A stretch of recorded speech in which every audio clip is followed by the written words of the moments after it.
Nicholas, good afternoon. Good afternoon, guys. I just had a carry on from Senator Leyonhjelm's idea of untapped sources of revenue. That's establishing a legal market for cannabis. Because it's Colorado in the US, made $1 billion last year in revenue from legal cannabis with a population of 5 million. We have a population of 25 million. So I think that'd be a very, very good area for tax revenue. Yeah, well, that comes up often, and of course, just yesterday we learned that the state government here is effectively decriminalising ice usage by building an ice or a drug injecting facility in North Richmond. Senator, legalisation or decriminalisation of marijuana, tax it instead. Where do you stand on that? Yes, absolutely. Our policy, the Liberal Democrats' policy, is that we shouldn't treat any drug that's less harmful than alcohol any more severely than alcohol. Is it less harmful than alcohol? Yes, it is. Alcohol is, well, we all know what alcohol is. Sometimes it can make you very wise and helps you to sing. That's right. Quite commonly it makes people fight and become aggressive. Marijuana never does that, never causes people to be aggressive. It's not innocuous. I'm not suggesting it is totally innocent, but in comparison with alcohol, it is less severe.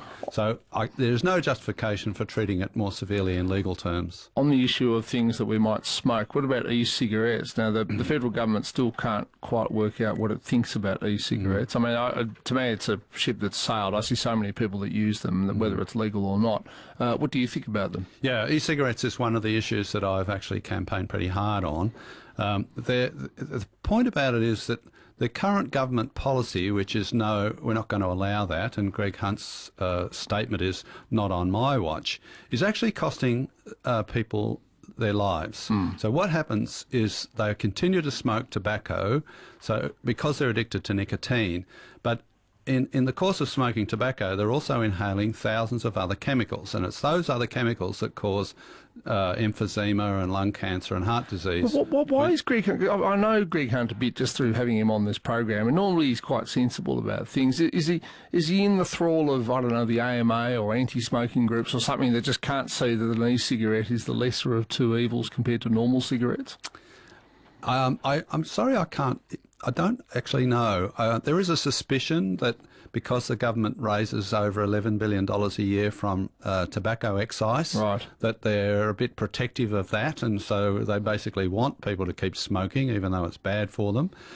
There is also a suggestion that he's beholden to his department, and his department hates the big tobacco companies, and because the big tobacco companies also have an interest, although they're not dominant by any means, in the e-cigarette market, therefore the bureaucrats are dead against e-cigarettes. There is a suggestion also that because e-cigarettes are essentially a way to get off smoking, that therefore it's a therapeutic agent, and the rules say if you're introducing a therapeutic agent, you've got to do clinical trials and go through the whole rigmarole. But the point is that these are all hurdles that could be overcome if there was will to do it. Exactly. If there's will to do it. The thing is, Australia is way out of step with the rest of the world on e-cigarettes. The rest of the world, you can buy them. You can actually import them yourself if you want to. And who's missing out? Well, the smokers who'd like to quit smoking, who haven't or can't figure out how to import their own nicotine, and of course Australian retailers who could be selling them. Look, we better leave it there. I really appreciate you coming in this afternoon. Senator David Leyonhjelm, New South Wales Liberal Democrat Senator, thank you for joining us. Thank you, Tom.